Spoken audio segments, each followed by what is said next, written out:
Hey, this is Jared over at eCarrierCheck, and we're talking to Tyler today about all things sales. I'm excited to have you on, Tyler. Thanks for joining us. Yeah, absolutely, man. It's good to see you again. Yeah, this is great to see you. Tyler, you have had an extensive career in the industry. Give us an idea on your background, how much revenue you've produced. Just give me a rundown of what you've been doing for your time in the logistics industry. Yeah. So I've been in the space for about 10 years. Prior to, I used to be a customer. I used to run a warehouse. So I kind of started with a leg up, if you will. And I knew kind of the ins and outs and some people that it'd be good to know, and kind of just built it from there. Over the course of 10 years, I've moved several times and built and rebuilt offices as I've gone. I guess kind of from a 30,000 foot view. That's where I'm at. That's fair. Yeah, I love that. So, you and I used to work together. I was a client of yours even back in the day, and one thing that I knew about you or understood about you was more so just the level that you were able to take it to with grinding. You grinded it probably harder than anybody I know. Talk to me about outside sales. Let's talk about outside sales for just a few, and then we'll jump into COVID times and pick up the phone and go through that. From a strategy standpoint, you're an outside sales. Talk us through that. Who are you calling on? How are cold calls going? How do you build value for clients? I know that's a lot of questions, but talk through that aspect for me. Yeah, man, back in 2013, we didn't have the technology that we have now, right? It's kind of mind-boggling what we're able to do. So in the summer days, hot summer days in Omaha, Nebraska, you just decided to be a meathead, and you'd slam into 50, 60 doors, a day. You walk in, you ask for the owner, and you kind of assume they ship and try to schedule a meeting. And then if the meeting's accepted, you kind of walk it back and dial it in before you go. Now it's completely different. But I mean, if I was in a really industrial setting, I'm going to backdoor this and I'm going to talk to the shipping guy, figure out everything I can. And then I'm going to walk out of that back door, walk into the front door, ask for Jared, the owner of the company, and schedule a meeting with him. This is who I've talked to. This is what I know. I know I can help you, kind of deal. So you're really, the value you're creating is, let's get some ground root information from those people in the back room and then go straight to the owner. Talk to me about how that, you're making 50 calls a day. How many people are telling you no? Or tell me about percentages here. So the ratios, that's an interesting one. You're going to hear 10 times the amount of no's as you would a yes, right? Half the time, I was either beat up from doing something else, or I was in a walking boot, or I had a sling. So I kind of played the sympathy card a little bit, if I'd be completely honest. But that worked. Or when it's 105 degrees and humid, and you're sweating through your suit. The girls behind the front desk, the feared gatekeeper, they're going to feel bad for you. Want to get you a water. Or help you out in any way you can. So, throughout the years, I would say summer is definitely more difficult. You're going to get a lot more no's. Usually it's because somebody just wants to be at their beach house or lake house or wherever else. They just don't want to be in the office. In the fall and spring, that's usually where you're going to get most of your traction, and through the holidays. That's fair. So you mentioned the gatekeeper, and then we'll jump over to the owner. I love the gatekeeper conversation. In person, it's different than over the phone. Talk us through, how do you get past a gatekeeper in person? What are you saying? How do you relate to people? How do you connect with them? And do you have any really nightmare stories that you might share with us? Man, I'd say one of my favorite stories. I was knocking on this door in West Omaha, it's not very industrial, right? It's more, white collar. There's attorneys and doctors and all this stuff. And I walked into this firm and the lady had legitimately a no soliciting like nameplate on her desk. And she just pointed to it. So I walked up to her, you kill them with kindness. It's always got to be 70 and sunny in your head, right? I just pulled her nameplate off of her desk and said, this is who I am. This is what I do. And then she talked to me for like 15 minutes. And I said, okay, there's no opportunity here. Here's your nameplate. I'll be on my way, So there's been some guys that have ran at me from, the back of the office. And then, some guys that'll want to sit down and have a chat for 20 minutes and kind of know what you're about. So you'll find, especially on the outside, like when you're sitting in front of a business owner or a C-level executive, that they appreciate you being out there and grinding and doing things that they probably did 10, 20, 30 years before, Yeah, I like that. So give me an opening line. Like, what was your opening line? Obviously I have to say who you worked for, but give me an opening line and give me something that we can relate to. So a lot of the times it would just be, hey, Jared, it's Tyler with Worldwide Express. We're a partner with UPS. I work with Phil Holiday, your neighbor, doing this for him. Wanted to see if we wouldn't be able to maybe partner up together. Yeah. Pretty straightforward. Pretty straightforward. Absolutely. And then once you get past that gatekeeper and you're talking to the owner, how much value is in that conversation? What are you talking about, networks? Are you talking about, where you can help them? Give us a rundown of how that conversation goes. Yeah. So really first interaction with the business owner typically is super high level. It's fairly quick. And, of course, you're sitting across the desk from that individual. So you got to be able to read their body language and their facial expressions, right? And that's going to tell you whether this is going to be short and sweet and to the point, or, hey, I can hang with him for, maybe five minutes, dial in a few more details before we get back together the next week. So if I'm in a situation where it's short, sweet, and to the point, it's like, hey, just so I'm better prepared, what do you spend in a year? Who's kind of your go-to, whether that be on the parcel side, on the LTL side, or even if it's truckload, and like, who are you going to and why? Are you married to that individual? How'd you get set up with that individual? Something like that. Yeah. And while I'm asking all of these questions, it's more of a gauge to say, odds are we can help you out. I don't really need to run the math to know. But if I'm able to get you that 6, 7, 8, 10%, is that going to be enough for you to work with us? Does that make sense? Yeah, absolutely. Yeah. And because you're starting at the ownership level, those decisions can be made a lot easier than going in the back door. Absolutely. Talking to the manager. How about from a standpoint, what if you're calling on a large company? You're calling on a big multi-billion-dollar stock exchange company.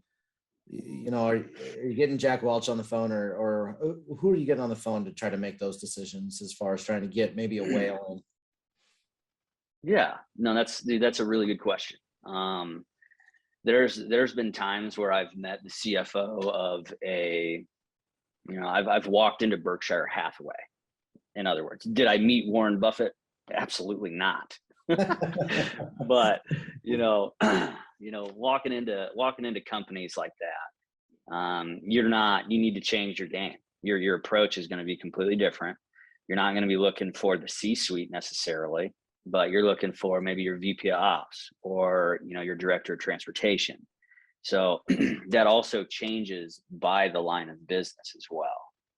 So if I'm walking into an opportunity that does 50 truckloads a day, 250 truckloads a day, I'm not really talking to anybody in that C-suite.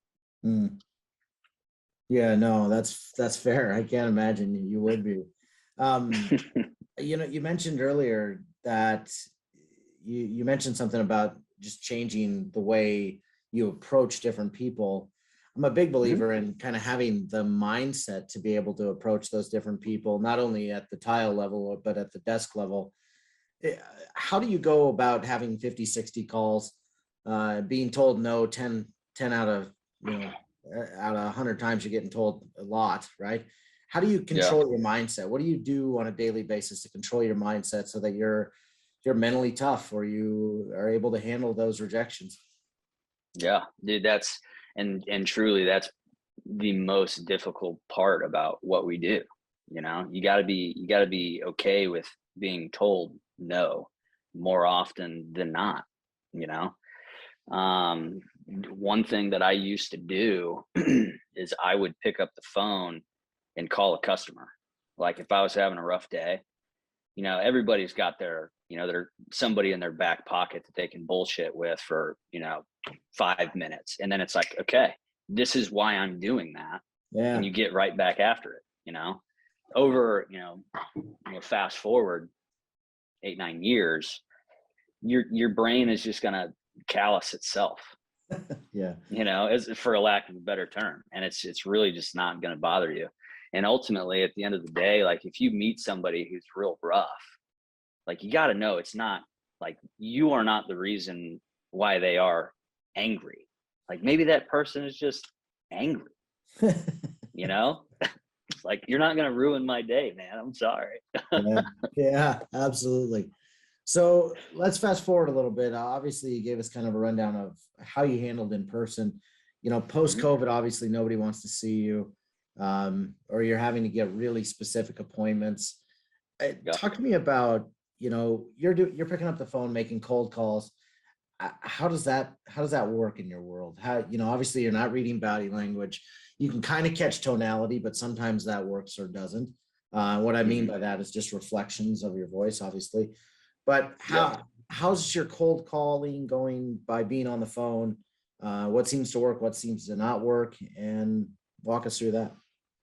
Yeah. So because you can't necessarily see a face or get somebody's body language, I would say tone is just about everything. Like if you're flat, you sound hungover or something like that, like you're not going to be putting yourself in a position to win. Right. So one thing that I do is I'll put my AirPods in while I'm making dials, and I'll just pace around the house, or I'll pace in the office, because motion creates emotion. And when you have that, whoever's on the other side of that phone, they're going to pick up on it, whether they know it or not. And they're going to be just instantly kind of driven to you. Does that make sense? Yeah, absolutely. It does. That's awesome. I love that. I love that you do that. So walk me through daily rituals with cold calls. Are you doing cold calls every day? Are you checking in on clients every day? Give me, if you pie charted your day and that was a percentage of, here's what my time looks like. What percentage of your day are you spending on cold calls? Now, 10 years from my start date, my cold calls look a lot different, and the volume is significantly lower. Because you kind of have your established stable book of business. 9 years ago, I was dialing like a madman, right? Trying to find my way. So now my pie chart now would probably be 20% dials, probably 50% account management. And then, whatever percentage we got left here, it's going to be real driven towards, relationship building. So you might find an opportunity, and, timing is everything, right?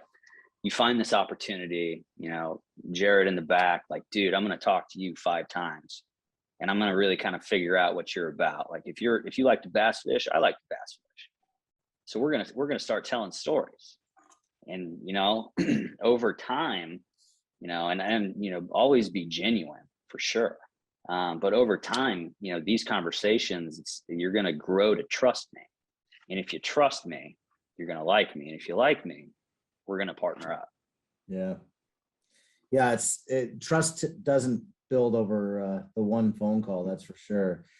What's your, obviously, you're calling in, what's the goal of that cold call? Are you trying to talk to, obviously you're an ownership or a higher level strategy guy, but what's the goal of that cold call? If you get him on the horn, are you, you want to give your pitch now, or are you just trying to get 10 minutes later? What's your strategy when it comes to making a cold call?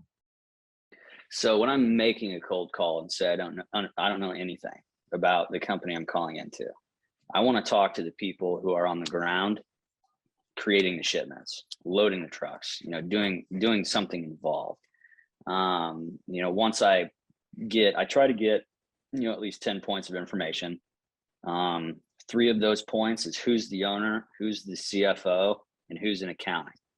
Okay. Because as soon as I'm done talking to whoever that individual is on the dock, I'm talking to accounting and asking about their billing process. Okay. Because there's a lot of pain points in the billing. Yeah. Once I get that dialed in, then I'm talking to my other 2 points, the owner or the CFO. And I'll say, hey, I've talked to these people. I know what they're dealing with. I know I can help you. Like, all I'm looking for is 30 minutes. And then, of course, you got to anticipate the objections, and then you just typically go through your objection handling. And if it works out, great. If it's not, call them in 6 months. They're not going to remember you. That's fair. So you get your 3 points, which are people, and then the other 7 are going to be what are those other 7 things? Are those key factors about the company? Not necessarily. It's more about the process. Okay. So you figure out, is there any kind of integration there? If there is, what's the ERP? How robust is it? Obviously how much they're shipping and who they're currently using. So if it's a truckload opportunity, is it asset based, or is it more, broker oriented? So, again, when you're approaching these different lines of business, you kind of have to tweak your foundation, and then you attack off this foundation, or you attack off this one, or off of this one. So volume, because Worldwide has access to, parcel, like, I'll even take it to the international piece. Like, hey, dude, are you guys bringing things in internationally? Are you shipping things out internationally? If you do, how do you find your tariff codes? How does all of this work? I'm digging for pain points. And as soon as you find one, you drill that, and then they'll tell you about half of the others. Yeah, that's fair. You were talking about objection handling, and I love this. I'm a big fan of talking through objections. What are top 2, top 3 objections you hear on a daily basis over the phone? I don't handle this. That's probably number 1. Or I don't care. That's probably number 2. Okay. When somebody says, like, hey, I don't have anything to do with this. I don't know what we're doing. It's like, Jared, again, I know you're not creating the shipments, but there's a reason why I'm in front of you. I've talked with these individuals, and I've been doing this for a long time. And there was an incredible meeting that I set, 2 weeks ago, right here in my backyard. And the guy, I was sitting with the VP corporates in Japan, and talking to the VP on the phone, and he's like, Tyler, I don't have anything to do with this. And I was kind of like, hey, brother, I'm going to level with you here. I know if I meet with these other individuals, they'll probably take my meeting and spend an hour with me, and then say they see something they like, or whatever kind of numbers I show them, that's better. But they're not going to be comfortable making that decision on their own. So they're going to come talk to you anyway, right? They're going to look for your blessing. All I'm trying to do is get that out of the way, have you in the meeting so they're comfortable while we're having a business conversation. That's awesome. So bring your objections down to the lower level, the director level, where they say they've got, they don't handle, maybe they already got a third party company, or, there's several objections that you can probably think of off the top of your head, but walk me through what that conversation sounds like when you get the objection. Hey, we already have enough brokers, or we already work with somebody. What do you say in that case? Yeah. So if and typically if I come into a company that, if they work with 45 brokers or logistics companies, I'm walking away. Yeah. There's no, I don't have any real reason to be inside of that opportunity, because I'll spin my wheels more so just trying to get some freight than, if we're going to look at how we spend our time and spend it wisely, I know spending it there is not good. Yeah. Yeah. That's Right. honestly, no, yeah. That's such an interesting, part of sales, is knowing when the customer isn't good for you, or almost internally sort of firing customers. When do you quit quoting them, or when do you walk away, and kind of hitting that on the head there of, when they work with a bunch of people, there might not be Yeah. any value. No, and that's specifically, in my instance. Now you have so many other companies out there that probably thrive in that kind of environment, and that's really not what we're built for. Back to your original question on, what it might look like having a conversation with a director level individual, maybe below. Man, we're a $5 billion a year company, so we're pretty big. You start throwing numbers around like that, and just like, realistically, man, we probably have better access to capacity than most others. We have a team that is built out just to get carriers to drive for us. That's all they do all day. They just look for carriers, right? So I'm just the idiot on the ground that people like to talk to. And it's like, hey, I'm not necessarily the expert here, but I've got somebody who is, and then we bring them in. Yeah. Knowing when to bring people in is so key to just understanding the point of sales, especially when you work in a large team environment. Yep. Last question, Tyler, and I really appreciate your time today. You've been a rock star. If you were going to give yourself advice, 10 years ago, on what you know now, right? You've got a lot of scars, you got a lot of battle wounds, you've traveled all over the country, you've sold literally millions of dollars worth of freight. What would you tell yourself 10 years ago, that you've learned in the course of that time? I would say do the common things uncommonly well. Go into that. So everybody has their day-to-day minutia, it's something you got to deal with day in, day out. A lot of people will, once you get into a little bit of a rhythm, they're not going to necessarily put 100% intensity or 110% focus on the task at hand, whether it be, and oftentimes where we're going to get a little lax is in the detail for the small stuff. And had I known 10 years ago that that's the most critical part of the job, I would probably retire. I love it. I love it. Tyler, you've been a rock star. Thank you for joining me. Thank you for being on.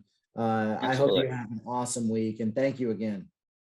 Yeah, Jared, it was great seeing you, man, and we'll do this again soon. Yeah, take care, man. You too.